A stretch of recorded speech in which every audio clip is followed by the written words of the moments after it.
to, manipulated, controlled, beaten, abused, raped. And you have to be.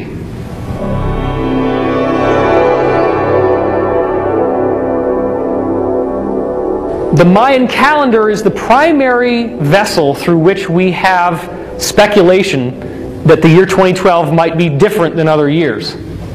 That's the primary vessel that we have.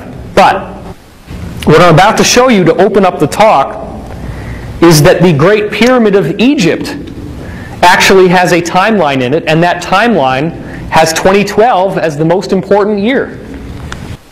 Obviously, here's the Great Pyramid. You can see that there are passages inside, and that these passages are much more complex than what's inside all the other pyramids. The outside of the pyramid has a hollowed-in surface, which is very interesting because it could potentially bounce lasers off of it from space.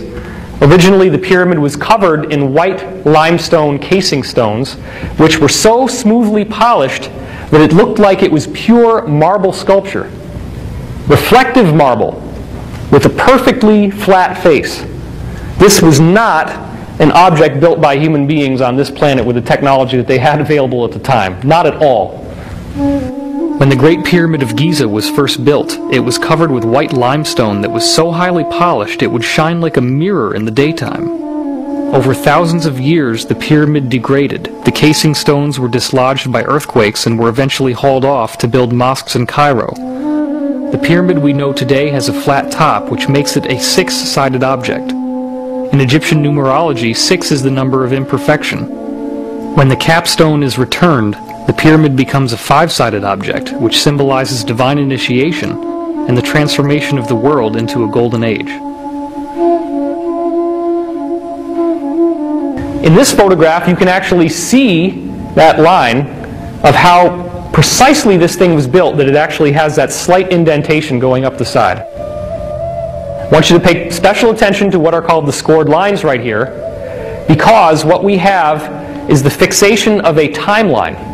The timeline is fixed by an alignment where the pole star for its time, which was Alpha Draconis, shines down through the descending passage into the bottom at the same time that the Pleiades constellation is directly overhead.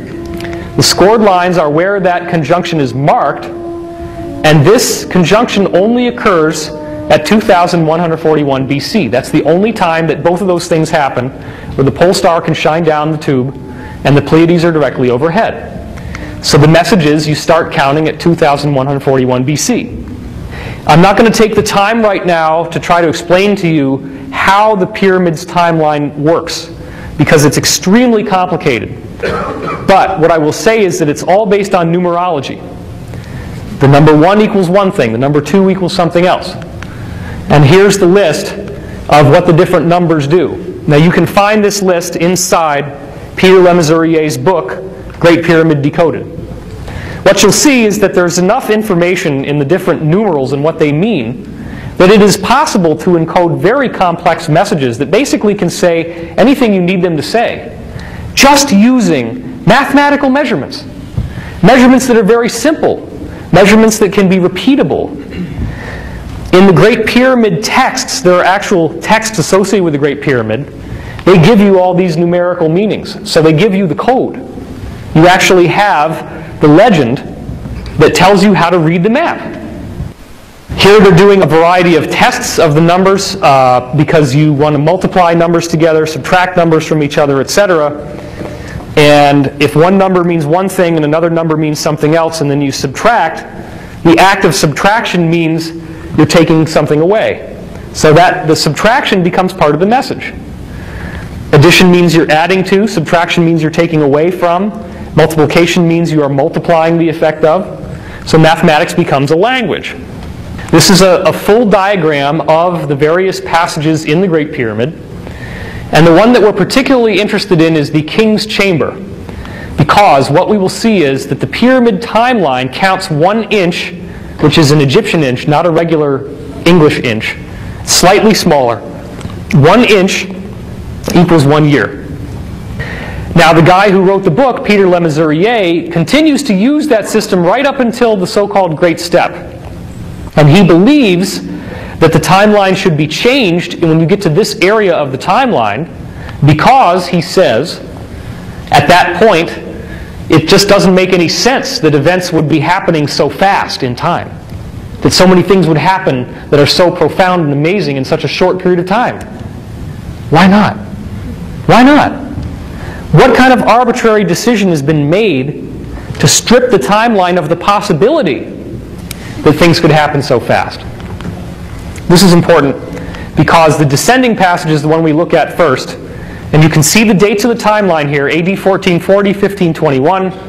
And Le Mesurier ties in these dates to some very interesting historical stuff. Obviously, summer of AD 1914 is the exact time that we went into World War I, that war to end all wars. At that exact moment, the passageway no longer has a smooth, flat floor. It goes into this area in which the entire floor is what the people that studied the pyramid called unfinished.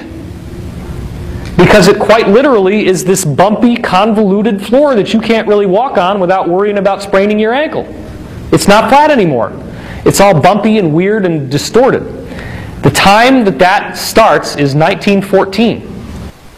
And so what you have is, you're looking at a prophecy that was put in stone possibly over 10,000 years ago, if you believe scholars like Graham Hancock and Robert Bauval, who talk about the fact that the Sphinx is weathered with water that couldn't have been done unless it had been there for much longer than we take it credit for.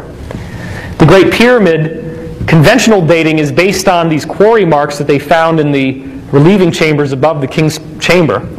But those quarry marks were painted incorrectly.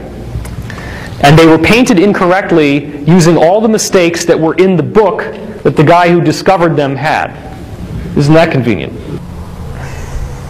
So, AD 2004 is when the bottom drops out of the world. That also is around the time of Hurricane Katrina. It's around the time that a lot more people started to suddenly wake up. 9/11, I think, is also included in this. I think 9/11 is the immediate precursor to what this pit is. And the pit also just represents the widespread understanding that there is great harm being done in the government and in the world.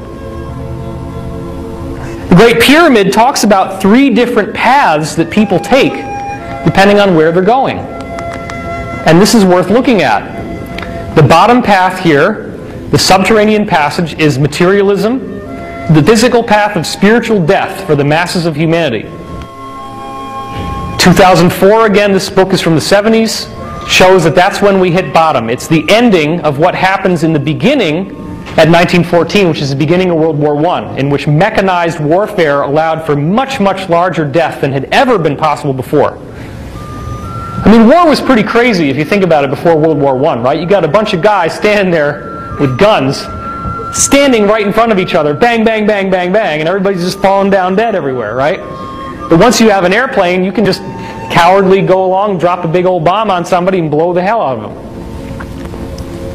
So what started in World War I came to a conclusion of how bad it can get with the Iraq War in 2004, and this regime that seized power over the most powerful country in the world. The people who built the pyramid, ostensibly 10,000 years ago, knew that George Bush was going to be coming into power. They might not have known who he was.